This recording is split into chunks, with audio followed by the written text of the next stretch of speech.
Bakit hindi nagbotohan? Kung pabor ka sa defense or pabor ka doon sa mga umuusig laban kay ay sa prosecution or doon sa mga umuusig laban kay VP Sara, pwede mo tignan ito in a bad light eh. Kasi ibig sabihin, um, hindi mo alam kung sino talagang kumakampi sa'yo. Kasi malamang yan, hindi naman 22 or 21 senators ang pabor dito sa motion eh. Pero by not having a vote and seeing how each senator voted, hindi mo alam kung sino yung panig sa'yo, sinong hindi. And ganun din para sa defense. Makakasama natin si Attorney Paulo Panelo Jr., Managing Partner ng Panelo Law Office para pag-usapan at himayin natin yung mga naging kaganapan kahapon sa ikapitong araw po ng impeachment trial kay Vice President Sara Duterte. Attorney, magandang hapon. Admar at Jade po ang inyong makakasama. Magandang hapon, attorney. Magandang hapon, Jade and Admar. Opo, napansin po natin na sa kabila po ng marami pang mga Q&A portion, no, ng magkapatid na Cayetano dito po sa magkabilang panig sa prosekusyon at depensa, ay parang meron ng desisyon ang presiding officer. In fact, dito po sa naging pahayag ng tagapagsalita po nitong impeachment court ay sinasabi po, attorney, na matagal nang merong desisyon kasi matagal na rin na nagkaroon din po ng hiling na subpina ang prosekusyon, attorney. Anong masasabi at opinion nyo po dito? Wala namang, siguro mas maganda sana kung bago na desisyon, pinayagan yung mga senator judges na makapagtanong doon sa bawat kampo nung mga posisyon nila doon sa motion nga for the issuance of subpoena. Pero parang ang nangyari, and correct me if I'm wrong, Jade Dadatmara, kasi hindi ko nasusubaybayan ng yung buo ng trial sa kahabaan nito eh. So snippets lang ang nakikita natin. Ang nangyari is nung Thursday, 'di ba, nag-oral arguments ang bawat kampo, or Wednesday or Thursday last week nag-oral arguments ang bawat kampo, tapos dinefer yung resolution to kahapon, Monday. Hindi ho ba? Tapos mukhang kahapon lang pinayagan yung senator judges na makapagtanong, pero itong si presiding officer, si Senator Chis Escudero, nung binasa yung decision, parang matagal nang nakahanda. Yun ang pinag-uusapan natin dito, di ba? So, para sa akin, mas maganda sana kung bago hinanda yung decision na yan, is pinayagan munang makapagtanong yung mga senator judges katulad ng magkapatid na Cayetano. Imbis na prepare yung decision, tapos hinayaan silang magtanong, edi parang wala palang bearing yung mga pagtatanong nila. Hindi ba? Pero tingin ko, wala namang kaso, pwede naman pag-usapan ng mga senator judges yung decision na binasa ni Senator Chis Escudero, and I'm sure as a collegial body, pinag-usapan nila yan over the weekend or pagkatapos nung Miyerkules or Huwebes last week. I'm sure napag-usapan nila yan at mukhang mas marami ang pabor dun sa pag-grant nung motion. Pero mas maganda sana kung nakita natin yung mga rason ng bawat judge kung bakit sila pumanig dito sa pag-grant ng motion, at sana nabigyan ng pagkakataon na makapagtanong yung mga senator judges para nabuo ng maganda yung decision on the motion.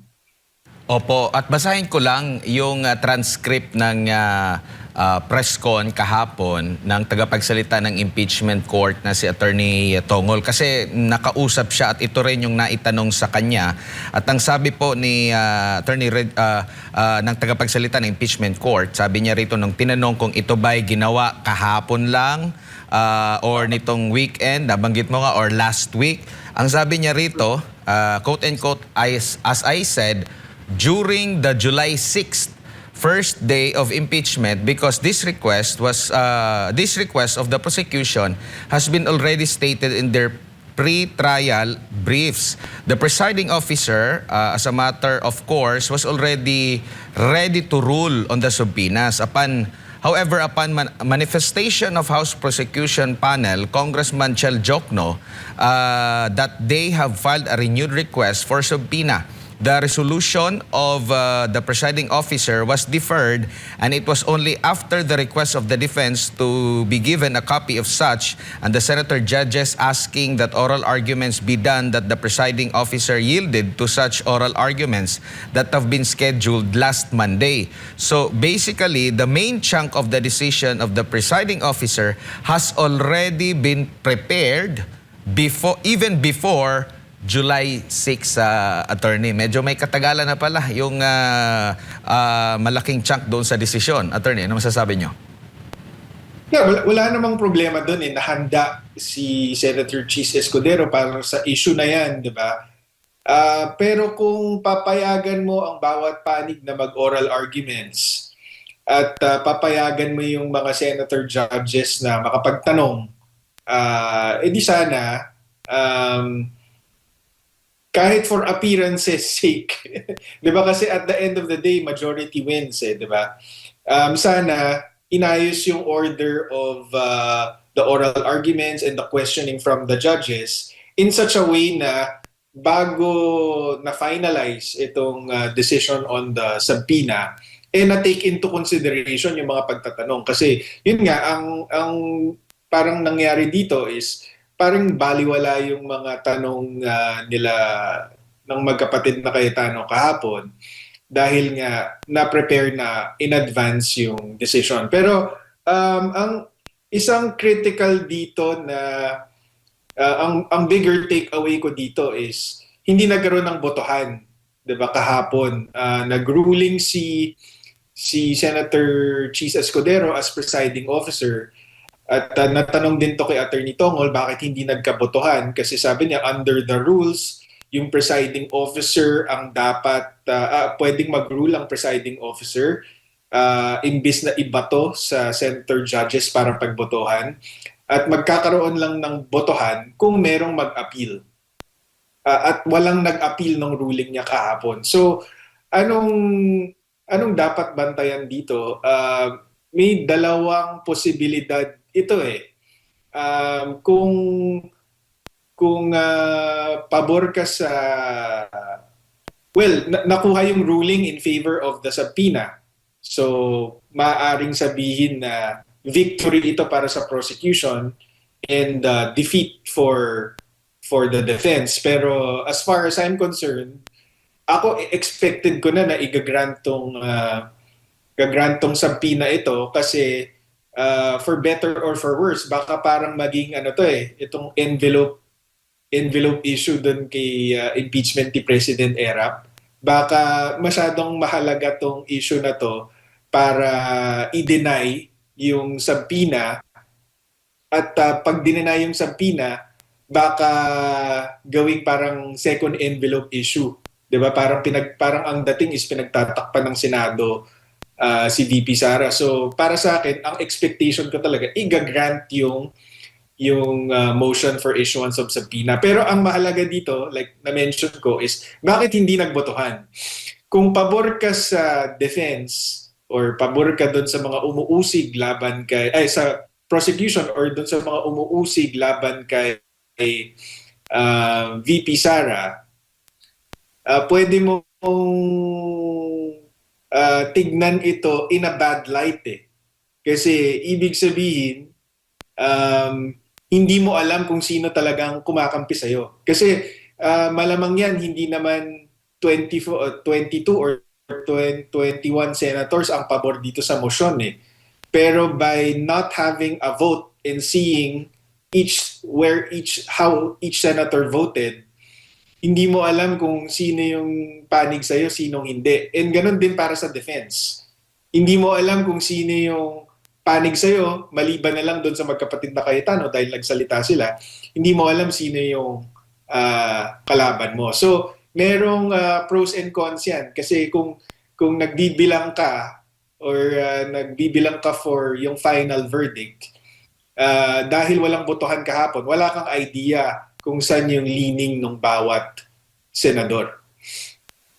Opo, at kahapon, ang depensa hiningi po yung original copy ng desisyon. Nakikita niyo po ba na dudulog sila sa Korte Suprema at kukwestiyonin itong naging hatol ng presiding officer? Hindi natin alam kung hindi ko pa alam kung anong balak nilang gawin diyan. Tingin ko kasi may nagsabi ng isang abogado a few days ago na parang the Supreme Court is not where you go if you're in a hurry. Kasi baka hindi aksyonan agad eh. So baka hindi ito yung panahon or pagkakataon na iakyat to sa Supreme Court. Pwede nilang gawin yon pero hindi natin maasahan na sasagutin agad yan ng Supreme Court. So, yun ang problema doon. Ang tingin kong siguro kung meron silang gagawin, siguro ang dapat gawin is baka magandang mag-motion sila sa presiding officer sa Senate Impeachment Court na magkaroon ng guidelines yung pag-release nitong financial record sa prosecution and defense para ang lalabas lang sa publiko is yung relevant lamang. Kasi kapag linabas ito ng buong buo at itong prosecution binunatlat to para makita ng lahat kahit hindi naman relevant lahat, mahirap nang i-undo yung damage nun eh. Kumbaga it's hard to put the genie back in the bottle. 'Di ba? So baka ang COP na gawin ng defense is magpasa sila ng isang motion na gumawa ng guidelines ang presiding officer kung paano gagamitin itong mga financial records na ito. Halimbawa, ang isang magandang suggestion siguro is imbis na ibigay ng buo sa prosecution at defense itong financial records, to respect the privacy of the respondent and her husband, and also to make sure that the financial records are not used as a tool to just oppress them and to damage their reputations. Baka maganda na in-camera inspection lang or in-person on-site inspection lang ang papayagan. So, pwedeng payagan yung prosecution at defense na i-inspect itong records na to. Hindi sila bibigyan ng kopya, pupunta lang sila sa isang kwarto sa Senate para aralin ito. Tapos kung ano yung kailangan nilang para sa ebidensya, humingi sila ng permiso sa presiding officer kung pwede nilang ilabas yon. Tingin ko magandang protection yan para sa defense. Opo, umaabot ng 2 dekada ata ng mga records ang ipapasubpina po, attorney. Sa tingin nyo po, paglabag o tumalima pa rin ito doon sa naging desisyon ng Korte Suprema sa Duterte versus House of Representatives, kung saan kabilang doon yung hinimay yung due process principle, no, sa number 6. Sinasabi nga dito na dapat any charge must be for impeachable acts or omissions committed in relation to their office and during the current term of the impeachable officer. Attorney, ano masasabi niyo po? Well, lininaw naman ng presiding officer na pinapayagan nila yung pag-inspect ng records ni VP Sara sa mga panahong hindi pa siya vice president para lang mag-establish ng baseline. Hindi para madagdagan ng impeachable offenses, kundi para lang magbigay ng baseline para masiyasat na itong taon na to nung mayor siya or vice mayor pa lang siya, ganito yung financial capacity niya or ito yung mga ari-arian niya, pero nung naging vice president siya, ganito na. So yun ang pinayagan ng Senate Impeachment Court. Pero in terms of due process in general, tama yung sinasabi ni Attorney Michael Poa eh. Kung tutuusin, itong paggamit nitong AMLA records, bank records, BIR records at this stage of the proceedings, talagang may due process violation. Kasi tama siya, hindi pwede yung mag-aakusa ka tapos tsaka ka na maghahanap ng ebidensya, which is what the prosecution is doing here. So tama siya, and on that basis, theoretically, pwede talagang i-void lahat itong impeachment proceedings na ito. Pero yun nga, last week or 2 weeks ago ko pa sinabi, ang expectation ko talaga is i-grant itong motion na ito because kahit na technically violation siya of due process, it's too important to the case of the prosecution.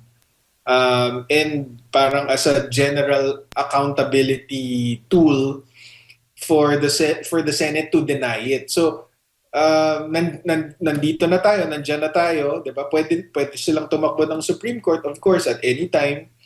Pero since nandito na tayo sa situation na to, ang tingin kong dapat gawin is gumawa ng hakbang yung defense before the Senate Impeachment Court to try to provide guidelines para hindi naman ganon kadehado si VP Sara. Opo, at dahil nga almost 2 dekada more or less po itong mga records na ito, nakikita nyo po ba na mas mahaba pa sa original na plano yung impeachment trial days po nitong dyan sa impeachment court? Tingin ko hindi naman kasi as we're speaking, I think the original trial dates reserved for the entire impeachment is 90 days. Tapos nakita naman natin na mukhang baka hindi umabot ng 90 days kasi ito palang prosecution. Nung nag-reserve sila ng trial dates, may pasobra kasi nag-atras sila ng mga witnesses, ano.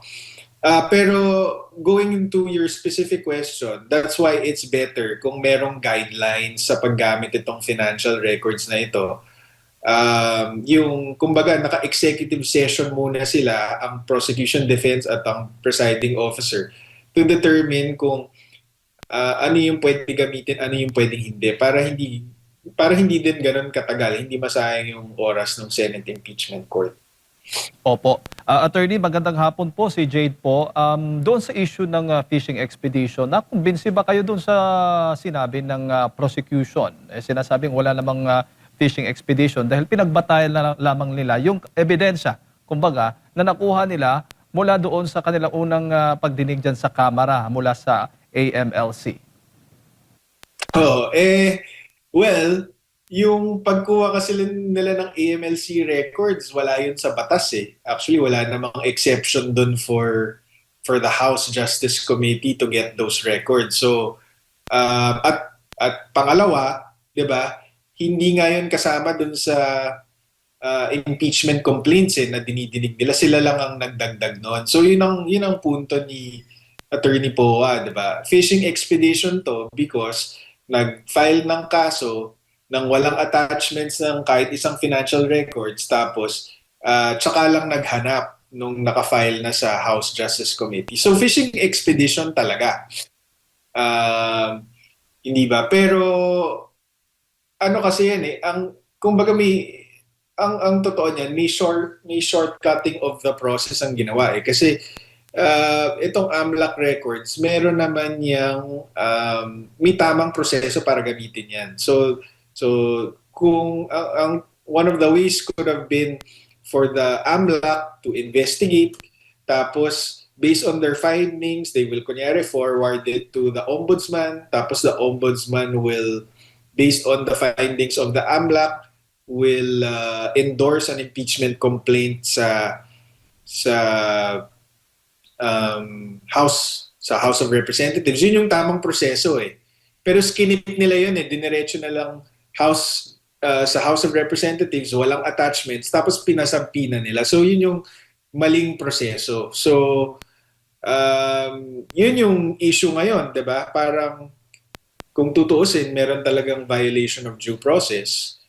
Pero on the other hand, kapag hindi naman nila grinant itong motion, baka pulaan naman yung Senate na pinoprotektahan nyo pinagtatakpan nyo si VP Sara. So tama ang defense, dapat a fishing expedition to, dapat void itong pagdinig ukol sa financial records, pero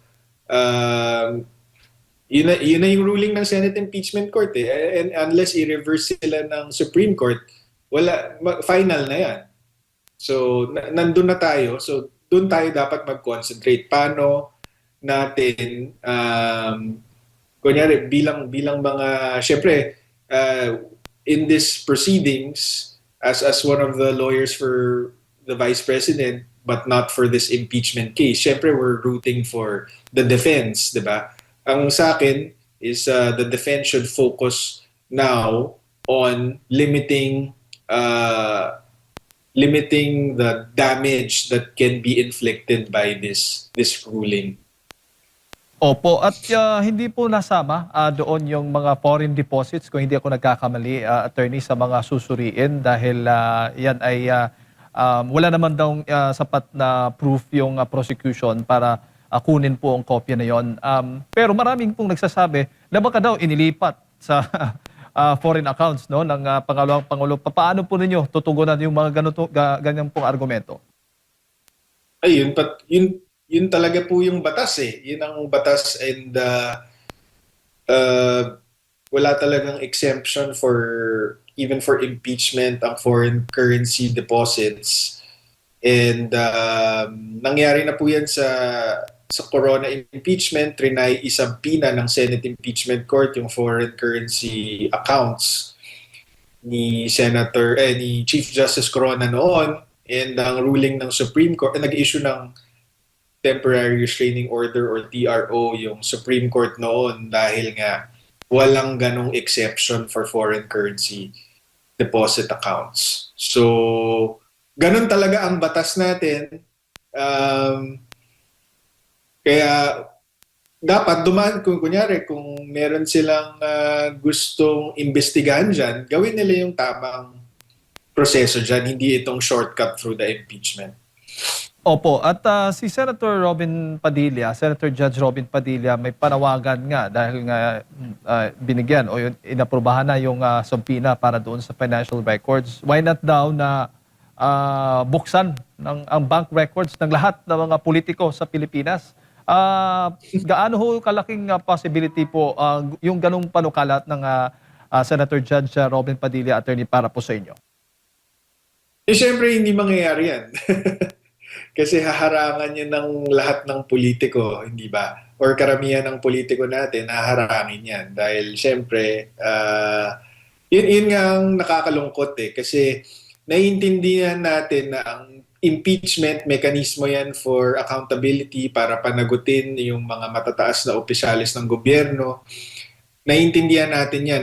At dahil nga yun ang purpose niya, paminsan pwede mong i-relax yung rules or laws para ma-achieve yung objective nito. Pero ang nasasagasaan dito, si VP Sara na sa aking pagkakilala sa kanya, hindi naman siya yung tipong tao na dapat tina-target ng mga ganito. Mas maraming politiko, may mga senador, congressman, at mga miyembro ng executive department na mas dapat kinikilatis ang mga bank accounts, hindi si VP Sara. So yun yung unfair dito. Yun ang hindi patas sa mga nangyayari sa ngayon. Opo. Sa ganito ho bang mga pagdinig itong trial na ito, attorney, sa impeachment trial, kailangan ho ba talagang may proof beyond reasonable doubt o kailangan lang maging clear and convincing lang yung magiging ebidensya para po ma-convict ang isang akusado? Hindi kailangan ng proof beyond reasonable doubt kasi that's a standard of evidence required only for criminal cases. This is not a criminal case. Ang penalty lang nito is removal from office and permanent disqualification from holding government or public office. So hindi siya criminal in nature. So nabanggit na ni Senator Escudero from the start of the proceedings na the evidence required is just clear and convincing. So yun ang susundin nilang standard of evidence. Opo. Ngayong araw, ang inaasahan natin na pagtitistigo ni NBI Director Melvin Matibag. Natapos na po yung dalawang testigo mula rin po sa NBI. Kaugnay nga do ito sa Article 4 at patungkol sa grave threats, attorney. Kailangan ho ba dito ng personal knowledge? Hindi ho ba na tinitingnan yan? Kailangan lang maging convincing lang sila sa kanilang mga pahayag? Depende kasi kung ano yung tinutukoy mo, Jade. So, kung ang tinutukoy mo lang is kasi yung dalawang previous NBI witnesses was just to essentially to authenticate the video, 'di ba? Kung merong mga lapses sila doon sa pag-present, I think hindi naman talaga genuinely contested yung video at kung sinabi talaga ni VP Sara yung mga nakalagay dun sa video. In fact, for me, the defense of the Vice President is also contained in the video. So kunyari kung authentication, parang lapses in authenticating the video, ang pinag-uusapan, kung ako yung Senator Judge, klaro naman na authenticate yung video. Pero dun sa whether kung ano yung sinabi ni VP Sara constitutes an impeachable offense, para sa akin napakalabo. Kasi hindi na kahit anong klaseng testimonya ang gawin ng dalawang NBI witnesses, pati nung ni Melvin Matibag mamayang hapon, I don't think may establish nila na one, grave threats or inciting to sedition yung ginawa ni VP Sara doon sa pagsalita niya laban kay BBM, sa First Lady at kay dating Speaker Martin Romualdez. At pangalawa, kung meron mang ganon, if it rises to the level of an impeachable offense. So, tingin ko hindi nila na-establish yun doon sa mga testimonyang natapos na, at hindi rin ma-establish ni Director Matibag yun dahil yun nga, necessarily hindi siya magkakaroon ng personal knowledge na about contracting an assassin or anything of that nature. Kasi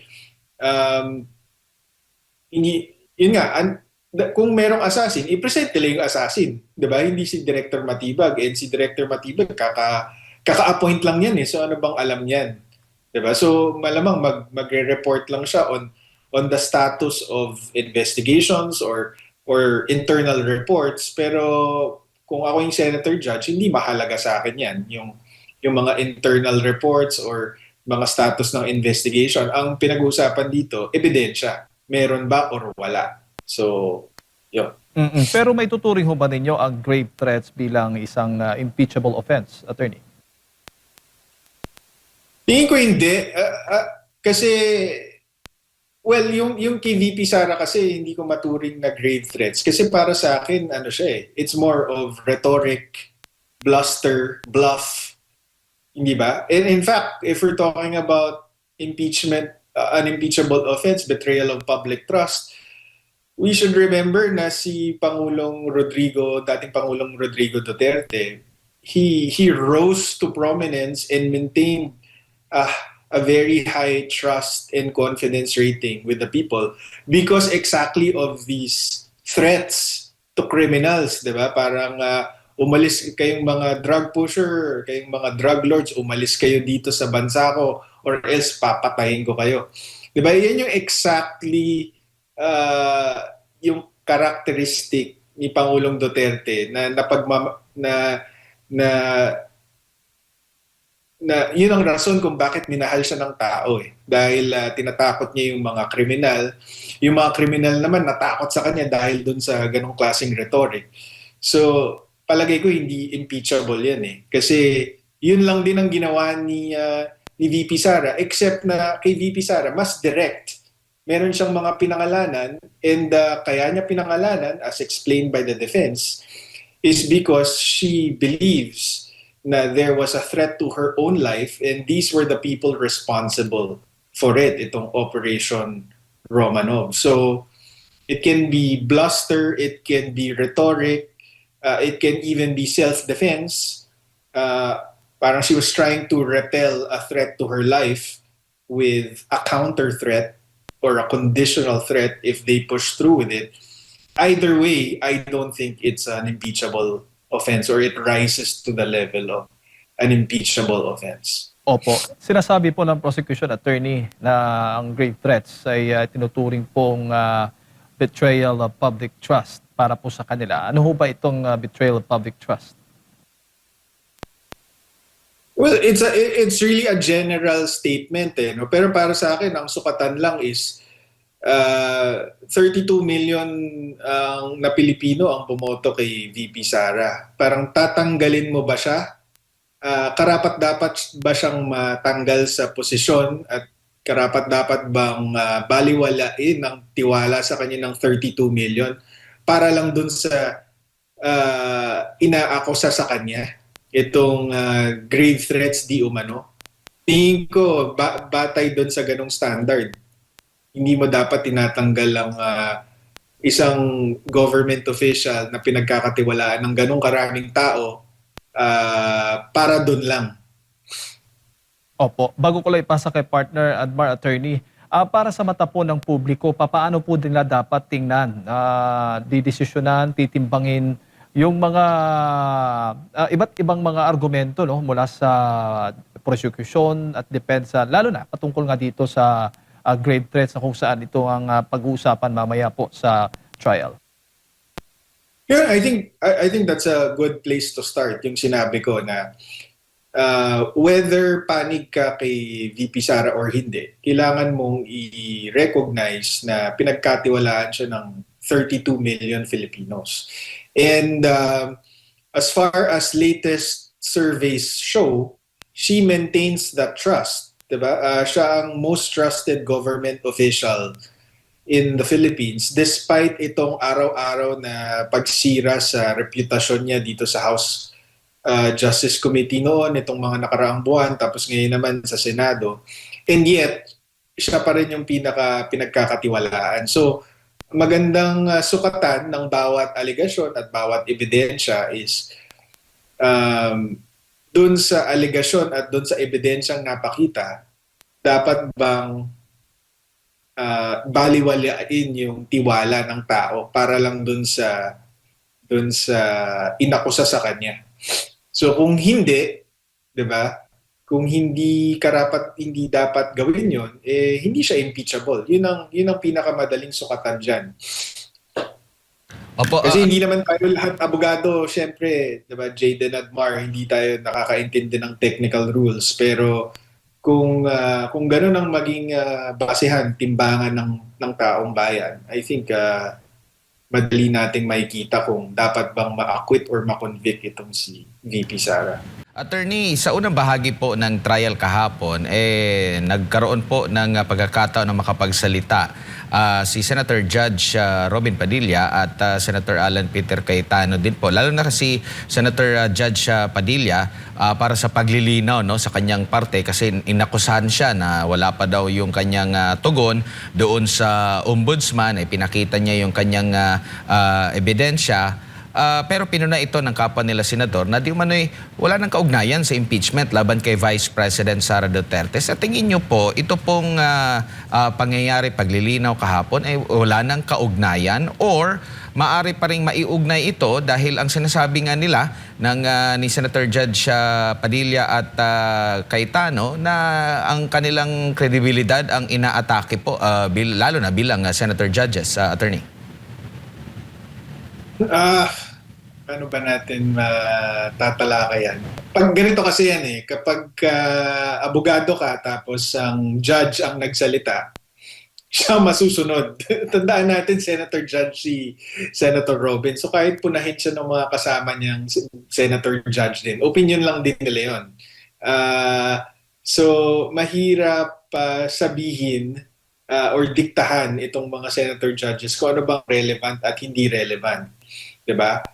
Para ang opinion ni Senator Robin at dinipensahan siya ni Senator Cayetano na relevant siya sa usapin ng impeachment dahil it goes into the credibility of the senator judges. Para naman dun sa mga tumututol, hindi. Pero pare-parehas lang silang senator judge eh. At the end of the day, I think ang naging ruling ni presiding officer is to maintain the manifestation of Senator Judge Padilla in the record. So, yun ang naging record. Yun ang naging ruling doon. Pero Jade Admar, gusto ko lang kasi, di ba nagkaroon ng report itong kasamahan natin sa Senado. Balikan natin yung hindi pagboto or hindi nagkaroon ng botohan doon sa whether i-grant or deny yung sampina. Ito yung mga tanong na dapat isipin natin bilang mga manonood nitong impeachment. Bakit hindi nagkaroon ng botohan dito sa motion na yan? Kasi pwede namang ipakita ng mga senator judges kung sino ang pabor, sino ang hindi. So bakit? Itong mga tanong. Kaya ba nila ayaw na magkaroon ng record dahil nahihiya sila doon sa desisyon nila? Or nakikita ba nila na kapag makita ng karamihan ng tao na pabor sila dito sa motion, makakaapekto ito sa mga plano nila sa 2028? 'Di ba? Para naman doon sa mga pabor, doon sa oppose dito doon sa motion.